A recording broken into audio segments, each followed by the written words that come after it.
Okay, Wolfpack, happy Tuesday. Hope you guys had a fantastic long weekend. You enjoyed a Labor Day Monday off of work. Maybe you did the awesome Monday workout. We're ready to get back into the swing of things for Tuesday. I've kind of built this handstand push-up work off the last couple weeks, but also for all the people doing SummerSlam. This is actually dedicated directly to you guys because it is a exact replication or training stimulus replication for WOD 4, the floater. We're going to work on some handstand push-up work. We're going to work on some holds, and then we're going to work on doing more reps under the fatigue from the hold and everything building off of each other. So it's a really good stimulus for those who are doing it, and also for everybody else who's not doing the SummerSlam. It's a great opportunity to really work on our kipping motion, since the handstand hold is going to cause the shoulders obviously to be more fatigued, so we have to rely a little bit more on our kip, using our body to its full potential. So really good training exercise, and I'm going to go over the stimulus and kind of make sure we're all on the same page and get out of it what we're looking for. So it's 2 sets. Work yourself all the way through the list. You're going to start every little like mini section. So here's a mini section, here's a mini section, here's a mini section. You're going to do handstand push-up work. You're going to do an unbroken set, so work ourselves to a tough unbroken set. Come off the wall, go right back into a handstand hold. You're going to hold that for, a tough set, something where we get the shoulders fatiguing. Come off the wall, rest 30 seconds, and then we replicate with a different movement. Back to the hold, rest 30 seconds. Third movement, hold, and then we're going to rest as long as we need between sets. We'll do that twice. Okay, so we're going to work, again, just like last week. Whatever we did for the most difficult handstand push-ups or the most technical, we're going to start with that when we're fresh, and then we're going to reduce the intensity or the technicality as we go down. So I can't remember if last week was strict or not for RX, but I just went ahead and made a deficit, since I know a lot of people can do the deficits. They're kind of fun to get a little bit extra work in at a little bit lower position. So 2 inches for the guys is a 25-pound plate. 1 inch for the ladies is 1 inch.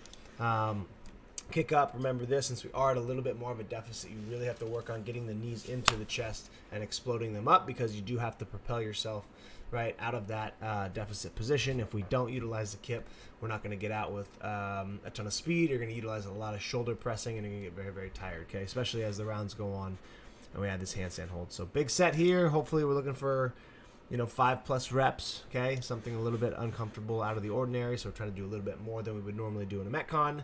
Do that. The tough handstand hold, probably looking for 20 or 30 seconds. Like I said, we don't need to sit here all day and get a ton of fatigue. We're just going to add a little bit of a different stimulus to it to fatigue the later reps, but also build a little bit of the shoulder endurance. So 20, 30 seconds here is probably pretty appropriate. Rest about 30 seconds. We're going to reduce the technicality, right? So regular handstand push-ups for the RX. Back into a hold, rest 30 seconds, and the last one is just the push-ups, where we can just get a bunch of pressing volume and kind of burn everything out, okay? So in all, we're looking for, anywhere between a minute to a minute and a half of holds, and then hopefully we're getting a minimum of 5 or so reps on each of these handstand push-ups. That way we're getting some good volume in, and the push-ups might be more like 10+. But great little training stimulus to teach us how to kip a little bit better, get a little bit more comfortable doing these while we have different upper extremity fatigue. So I know a lot of times when we get going in handstand push-ups, if there's burning or their shoulders feel super dead, it can mentally kind of affect you, not think you're going to be able to do more reps. But we're going to teach our body that it's okay, and we can do it when we're tired. Okay, so that'll be good for A. And then we have a very basic EMOM here. It's a little bit different time domains, but I kind of have some intentions off of this.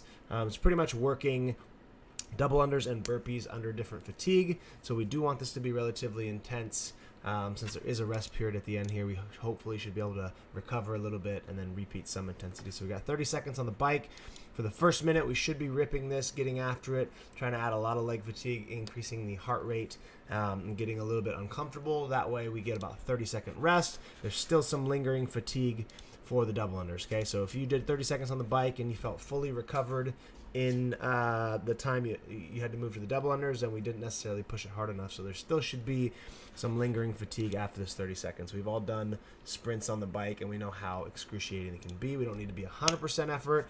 We need to get after this to where we do add some disturbance to the body, so that when we have 45 seconds of double under work, we can practice double under mechanic, good breathing, efficient movement, right? Staying relaxed and trying to use this, not necessarily as recovery, but sometimes in workouts, double unders are a great place to slow things down and recover a little bit. So 45 seconds of max reps, so then you get a 15-second rest, and then we're going to sprint for 60 seconds on the burpees.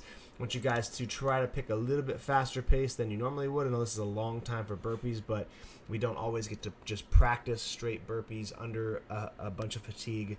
We can kind of open it up and push ourselves, and then we get to rest and recover. Usually we're doing in Metcons, we're pacing, we have other movements to add in. This is pretty much just get to the burpees, get as many as you can do in 60 seconds, still working on breathing, still working on efficiency, but improving that and the comfort in this movement with fatigue. Okay, rest a minute, and we actually repeat. This is 5 sets, so it is a lot. You have a great opportunity to do a lot of burpees and a lot of double unders. Okay, so it's a great training exercise for these two movements. Practicing them under a little bit different fatigue, so make sure you focus on your breathing and your efficient patterns, and we should be good to go. And I rambled as always, but I hope you found something that's going to help you tomorrow. Have the best workout ever, and we'll see you in the gym. Bye.